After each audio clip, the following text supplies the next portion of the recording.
Between what we've lived through and what our day jobs demand, we've spent some serious time researching neuroscience. The pattern we keep seeing is the way we think shapes the way we behave. And over time, those behaviors shape our outcomes, often before we even realize we've made a choice. In that research of neuroscience, it opened the door to neuroplasticity, habit loops, stress responses, microdecisions, all the brainy stuff that explains why just try harder is a trash strategy. In this lab, we're rewiring habits, one experiment at a time. Welcome to I Squared Lab. Okay, it's still early in the year, and I'm seeing a lot of people pick their word for the year.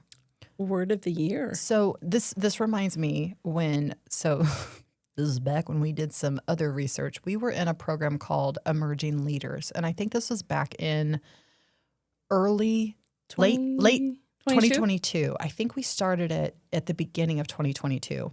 Honestly, if I could find the linchpin of me starting this time around the mountain, it would have been that program. And I don't know if you remember this. It was in early summer. It was at the end of May or beginning of June. We did an exercise in that program where you sit down and you pick your big rocks. Mm-hmm. Big rocks, little rocks. Big rocks, Yep. little rocks. So the idea is that you have a sheet of paper and you have like 2 or 3 big rocks. And what are the most important things to you? And then you write those on those rocks. And then you have little rocks that are around that and you write what those are. Yes, they're still important, but they're not the big rocks. And then was there sand? And then there's water or something. So it's something that fills an entire thing. Yeah. But to put it in perception, you want to focus on the big rocks. And one of my big rocks was health. And there was something that just kind of was like, all right, if that's what is sitting here and coming up for you, then let's do something about it. Because you're sitting here at 355 pounds. So let's do something about it. One of the things she had us do, I think it might have started in March or April. So then we went all the way through the next March or April. So I had started losing a good bit of the weight while I was in that program. And we would meet once a month. And then they started to notice at some point, and were asking me about it. And one of the things we did at the beginning of the year was we picked our word of the year. And for me, I was down about 100 pounds, I believe, when I picked that word. I lost the first 100 pounds it was like from June to December. And then I went full in and went deeper into the coaching with the program I was in at that, because I was like, well, this is working if I'm just kind of doing it by following some loose rules, not loose, but it wasn't like focused coaching.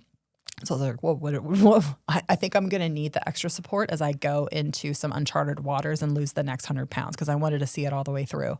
So I went full in for the next 100 pounds. It was at that time in January of 2023 that she had us pick the word of the year. And it doesn't have to be just a word. It can be a couple words, or it could be a sentence that is meaningful to you. And there is science behind this. So my word at that time, back in 2023, at 100 pounds down, so I was sitting about 250, 255, was discipline can be wildly liberating. And I didn't come up with that. It was I think I had one of those 365-day calendars where you get a saying for every day. I think it was in one of those at one point, and I just kept it for years. So I've had this since I was probably 30, and I'm, in my 40s now, and maybe late 40s coming up soon because I have a birthday in February. And I liked it. There was something about it I liked. But I think when we see the word discipline, we think rigidity and non-compromising perfection even. And that's not really what discipline means. So I spent a lot of time trying to reframe what that word really actually means, because I think when we first see it, we're like, it's perfect, it's all or nothing, there's no compromising, it's rigidity, it's restriction, it's all of these things, and it is and it isn't at the same time. But to be disciplined allows you to be so liberated in other things, and that was my thing for the year that I got to goal. But what is your word for this year? Do you know? This year? Yeah. My word of the year for this year is intentional. Oh, I like that. And I've heard there's someone else who has a word steady. That's a good one. That I know. I really like that one. And it doesn't have to just be one word. So if you... Yeah, I couldn't come up with a sentence. What was your word for last year, though? Because we were talking about this a little bit. Clarity. Clarity was my word for last year. And it was more, it wasn't a weight loss journey last year for me. It was at work. As a manager, I wanted to provide clarity for my team. It was the first time you were going to be managing a team, too. You've never managed a team before. Yeah. It was in that sense. My first full year as a manager. So it was more on clarity around our vision, our goals, where we were going. So that was really important to me last year. That was kind of my true north. This year, it's intention or being intentional. So really making decisions and every step that I take, having purpose and focus in those. What I eat, the actions I take, the decisions I make, being very intentional. Do you want to go into, because I have a feeling people are going to want to know what you're doing, but they might not be brave enough to ask you what you're doing. Yeah. You don't have to talk about it if you don't want to. No, we really haven't talked about it. I can. It's not. I am going crazy out there on a limb and just doing my own thing. I'm not doing a structured program. I am using the Lose It app. I have a set amount of calories that I am tracking, basically by macros, and I am just tracking it through the Lose It app. How did you determine your calories? Just my age, weight, how fast I want to lose it. So I am losing it at a rate of 2 pounds a week. So I'm doing the very aggressive route. Did you get it through the app itself? Yes. Okay. Yeah. Okay. Yeah. So I let it. I don't know if you chat GPT. Yeah. No. Yeah. Just did it through the app. I did because I'm a nerd. So I did use Copilot and chat GPT to there's some second guess it just to make sure that Lose It was accurate. I just didn't want to trust one source. I wanted to double check it. Never trust one source. That's the questioner in you. Yes. For those who have done the 4 tendencies workshops with me in the past from Gretchen Rubin, you lean towards one of the 4 tendencies. It's a rebel, questioner, upholder, and obliger. And I'm a questioner. I like to understand how the sausage is made. I want to understand things, and so if somebody tells me something, I generally ask why or how behind it, just and not out of disrespect. I want to understand the logic behind it, and I just want to understand how things are connected.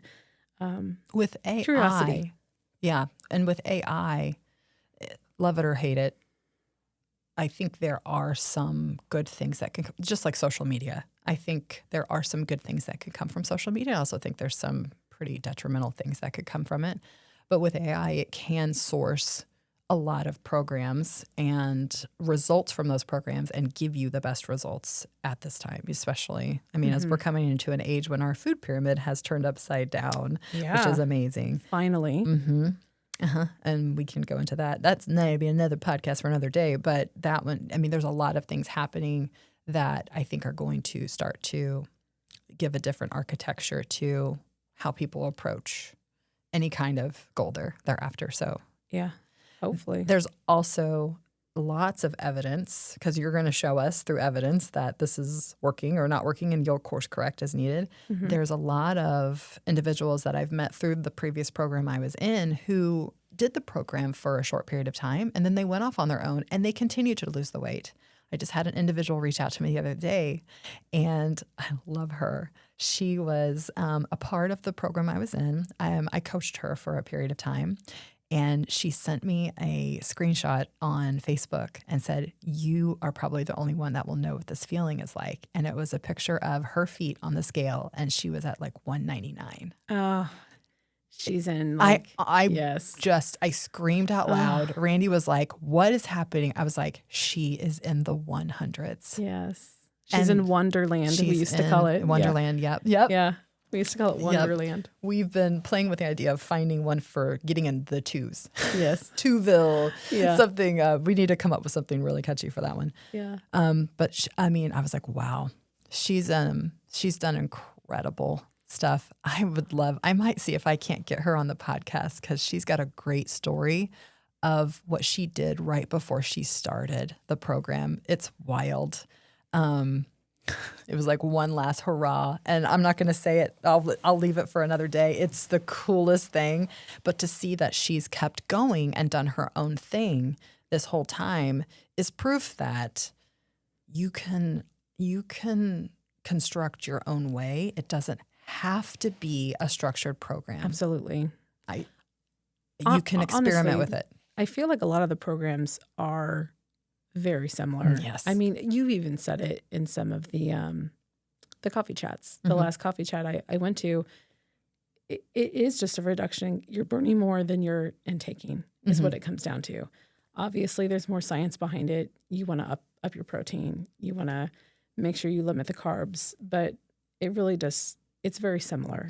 It's thermodynamics. Yes. It's nobody's getting out of thermodynamics. Yes. Now, at the end of the day, there is a bit of nuance that happens in our bodies that we need to look at if the thermodynamics aren't thermodynamicking in the way we think they should, which is essentially calories in and calories out. But there is science based on the macros that you have. Certainly higher protein does this in your body.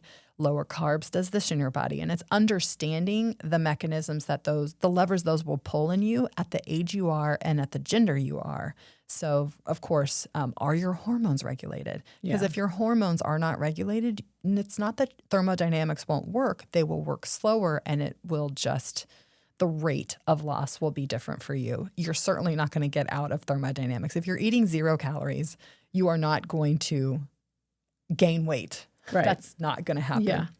So, but there are other levers in the body we need to look at besides just the calories in, calories out. Anyways, that wasn't the point of this, but you're absolutely right. Yeah. So I don't know what my word of the year is yet, but let's talk through some of the science behind this because I went on a research route with this because it was meaningful for me, and I don't know why exactly, but you still remember it. So I that's do. Shocking. I actually still have that piece. It's a piece of paper and it's black and the words are in white and it's at my desk. I have it pinned at my desk and it's been at my desk for probably 15 years. It would just happen to be my phrase of the year in 2022. And I think my phrase last year was adventures. I wanted to always be ready for the next adventure.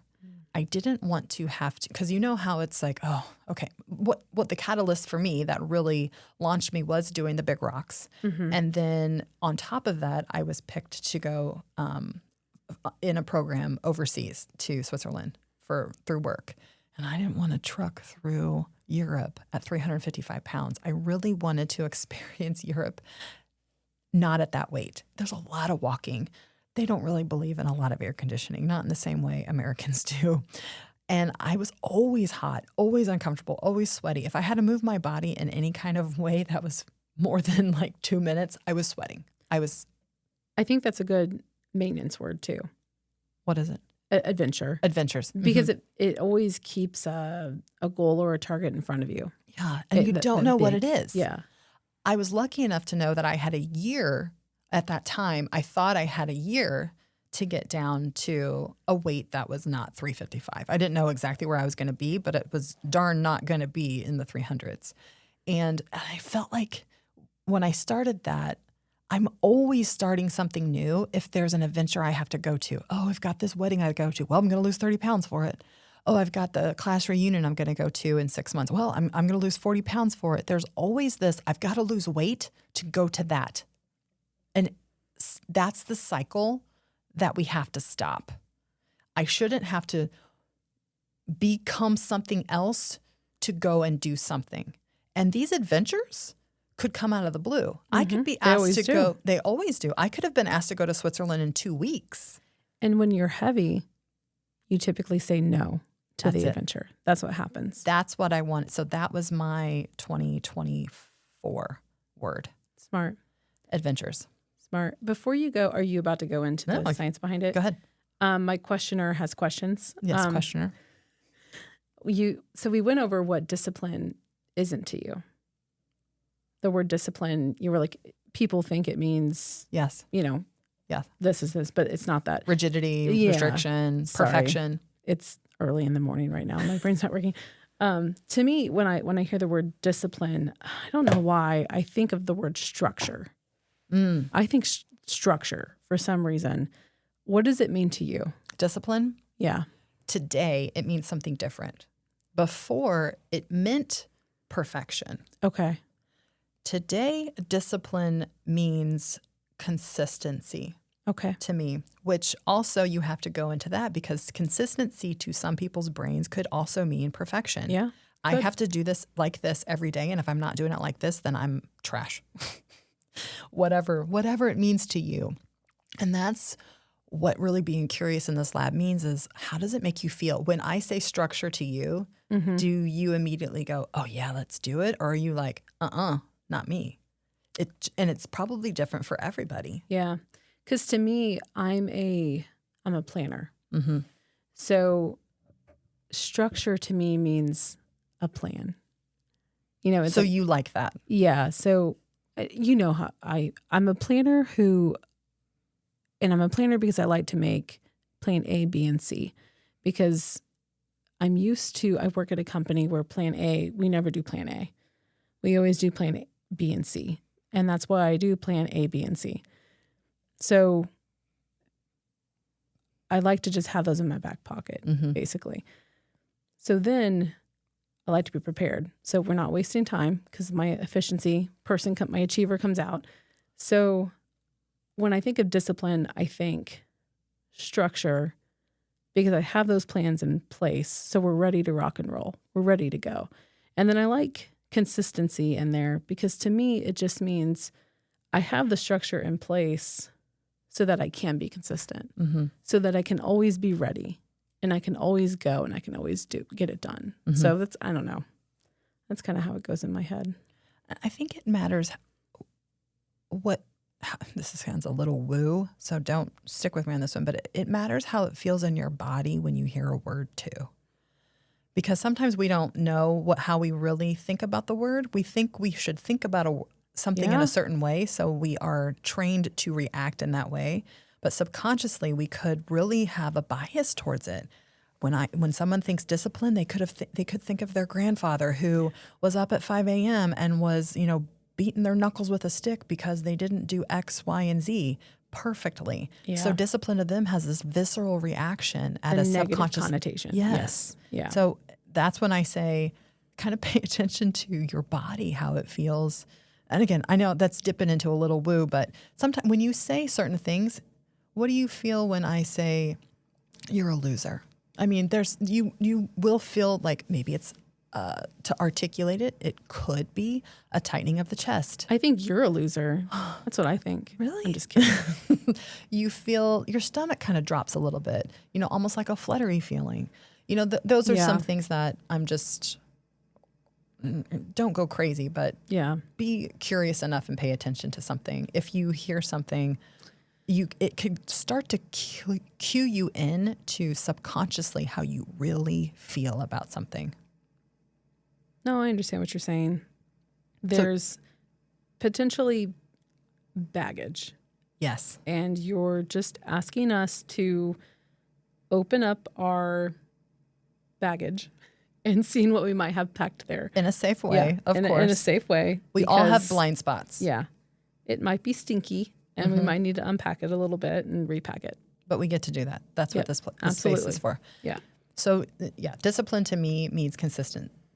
It means I show up for example, I show up every day and I drink my water and I eat whole foods. I protect my boundaries of sleep as best I can.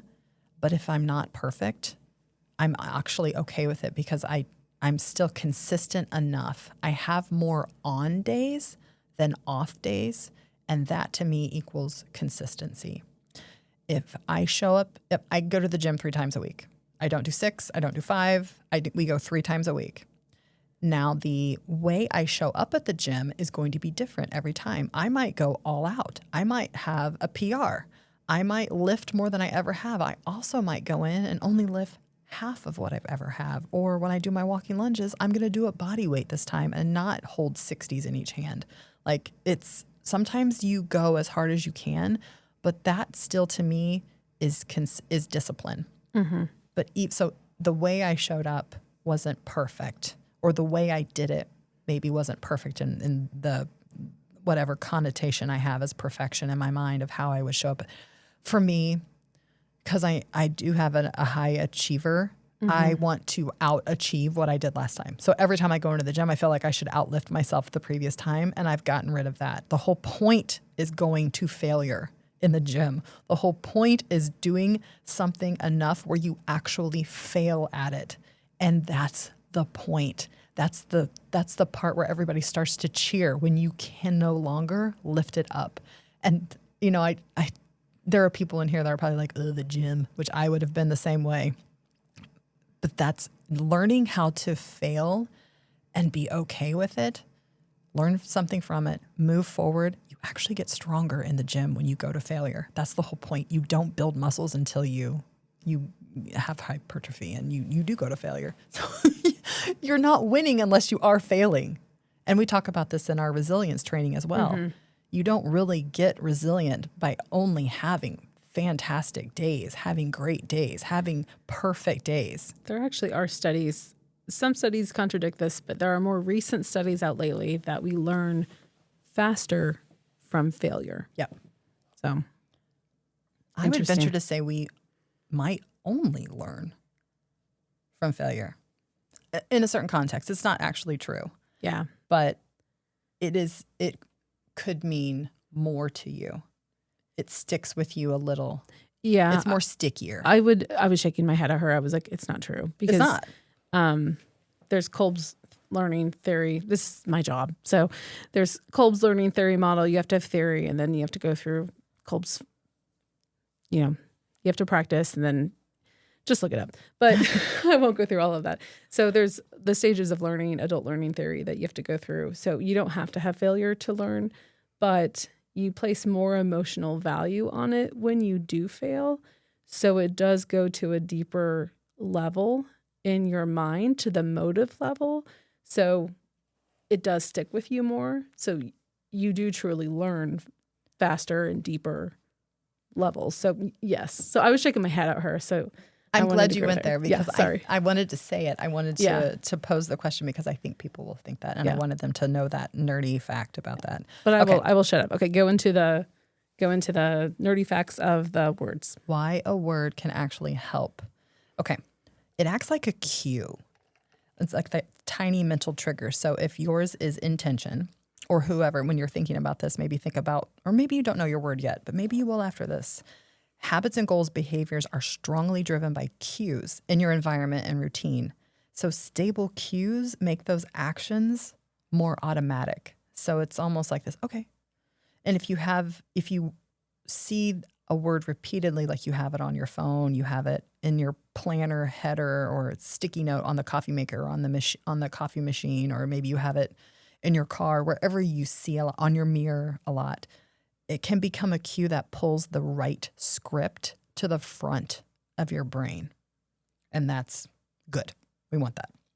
It's that focus and intention density stuff that we talk about. The more focus you have on something and you're giving it that attention and intention behind it, it's just right there. Another one is it's basically a prime, and primes can nudge behavior. So like little small effects. Research on word primes shows that exposing people to certain words and concepts can have measurable, though often modest and variable, effects on behavior. So it's not like it's going to rock the world, but in applied settings, goal priming is discussed as situated intervention tool, meaning it works best when the cue shows up right where the temptation or decision happens. So if you know that the fridge at night is your nemesis, put the dang word right on the fridge, right at eye level, right at where your hand is going to grab the refrigerator door. Some people will put a scale in their fridge, by the way, right in front of the Smart. So you have to step on the scale before you.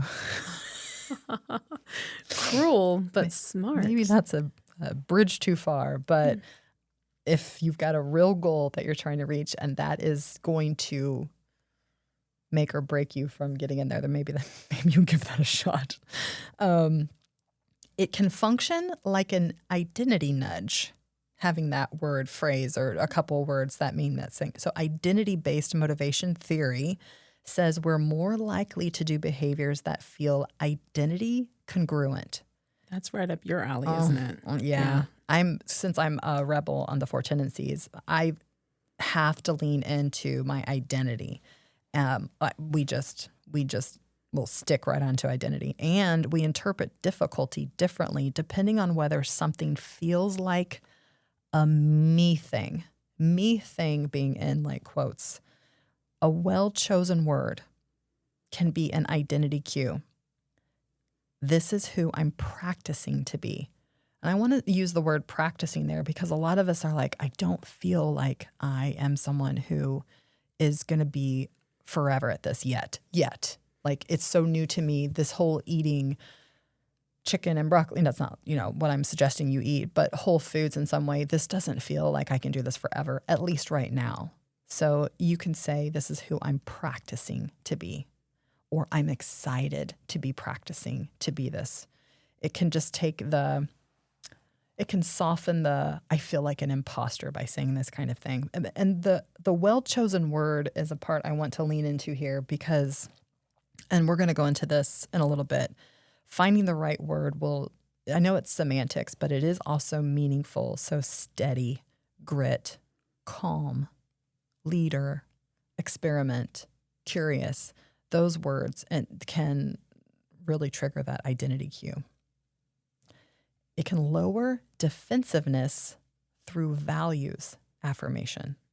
Do you want to go into values just a little bit, just as not crazy, but just maybe rattle off a couple, what would be considered a value? Yeah, values are core to all of us. We all, my voice went up there, like, values are very core to human nature. We all, now some of you guys might start screaming when I say this.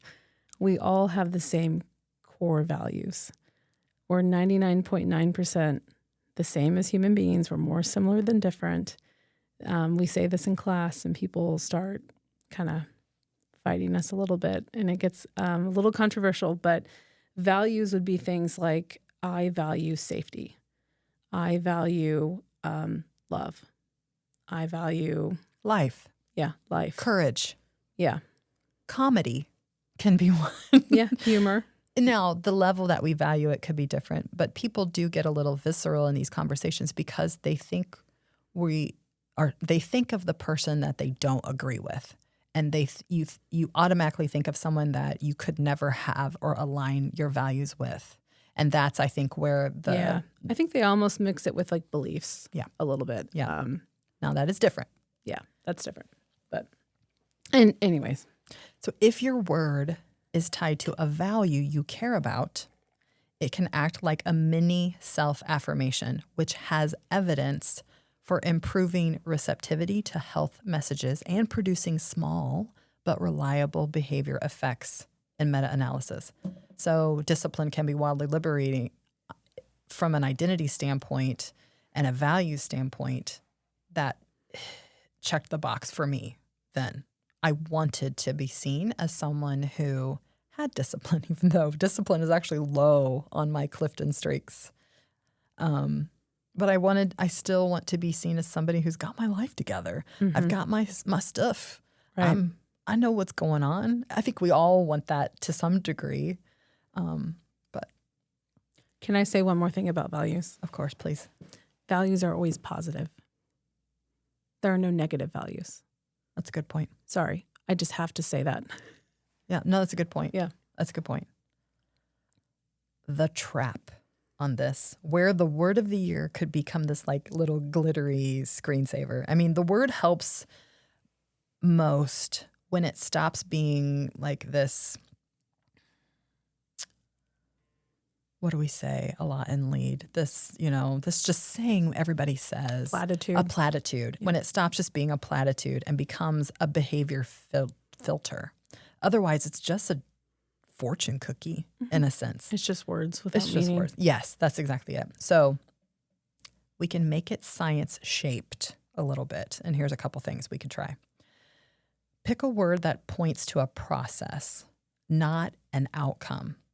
So something could be steady, practice, honest, consistent, brave. I like courageous. Courage is a big word these days within the walls of where we work during the day. Courage was my word in 2022. It was? Mm-hmm. Yeah. I forget exactly because I chose 3 words, but courage was one of those. One of them in the phrase. Obviously, it wasn't a great phrase because I don't remember all of it, but courage was part of it. That's a good one. Some risky words to consider would be, and these are pretty obvious. I don't know, one might not be as obvious. One I might have picked at one point. Skinny, perfect, hustle. Because those butt up against your nervous system says no thank you. Those are also outcomes. Yep, exactly. So pick a word that points to a process and not the outcome. So that's just a way to try to pick your word.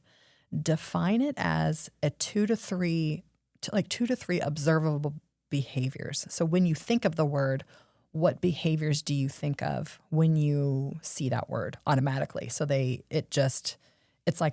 that trigger cue. An example would be if you pick the word steady. If you pick the word steady, what it could mean to you is walk 10 minutes, eat protein first, protein forward, lights out by 10 o'clock. I'm hydrated, steady. It's just so picking 2 to 3 observable behaviors that you think of when you pick your word or your phrase or a couple words, whatever it ends up being. One thing that I would also encourage is to pick the 2 to 3 observable behaviors, but also pick an if-then plan. This could be the secret sauce. When you think of the word, think of implementation intentions. If X, then I'll do Y. And then have strong evidence across those goals. So if it's 3 p.m., and you are like, I'm in that 3 p.m. slump, I'm getting tired, I didn't get enough sleep last night, I've done pretty good with my water today or whatever's going on, but it's not great, I really want something.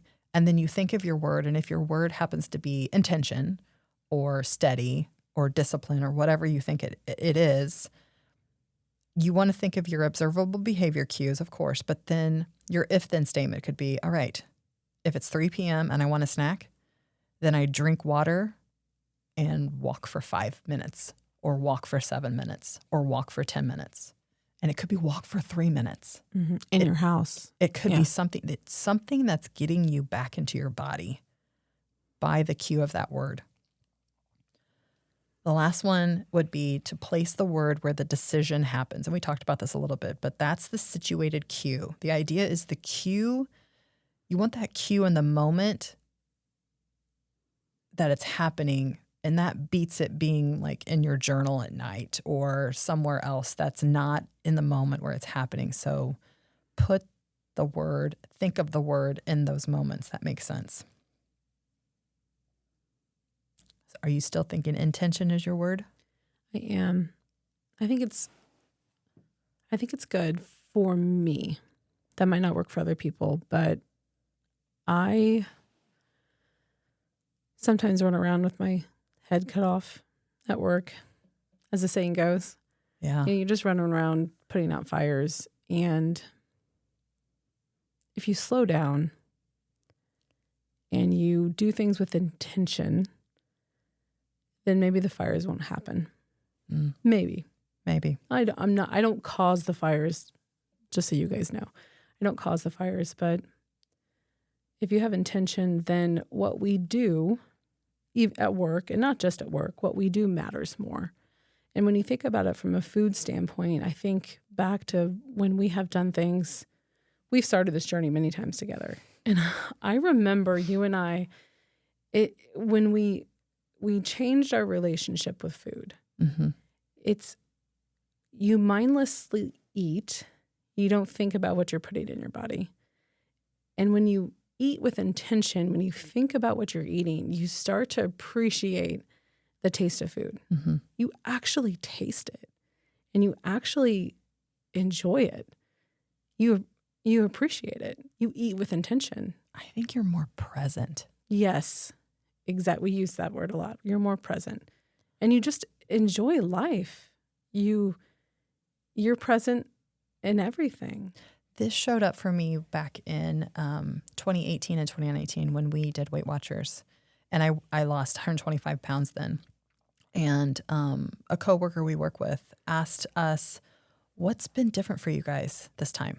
And she didn't know that we've struggled with our weight all our lives. She was just like, what's been different? What's shown up for you? And the thing that popped up for me was I was actually present for the season of fall. I could really experience fall for all of the fall things it was, and not the pumpkin spice lattes and the coffee cakes that have, chai, blah, blah, blah, whatever it is that is food related. It wasn't food related, but I was present for the season for what it was, the leaves, the smell, the hiking, the pumpkin patch stuff that we did, but it wasn't as food focus for me. And I was present. I was able to be present in a different way. That doesn't mean I gained all 125 pounds back, so plus some probably. But I still kept that lesson today. Yeah. And I remember that. Absolutely. You're more present when you do enjoy food, but you're also more present for life itself. You get to enjoy the things outside of the food as well. So yeah, I think intention is a good word. It's a verb. It's a process. It's not the outcome. So I think it fits. I think it's a good choice. So if anybody wants to borrow it, it's borrowable. You guys can always throw stuff into any of, anything to get some inspiration for what your word is. If you're really struggling with it, or like what feels like me right now. And I think you'll just know once you hear the word or phrase. And multiple words or phrase works. Yeah, absolutely. Not just one word. Could be run the experiment. Could be data over judgment. Small steps, big results. Choose the next right step. That could just be it. Keep promises to myself. Progress over perfection. There's a lot of, there's so many that's a good one. I like that one. That could really matter to them. Do it on purpose. Gosh, it's been a while since I've used this one, but I encouraged those who wanted to say yes to a certain food in the moment to make it a full body yes. Is it a yes just to hit the reward centers of your brain, or is it a full body yes? Do you feel a yes with your full body? Then okay, eat it. But you really have to be intentional and open up to your full body to go, yeah, this is a full body yes. Maybe that's it. I don't know. Stay curious. Keep experimenting.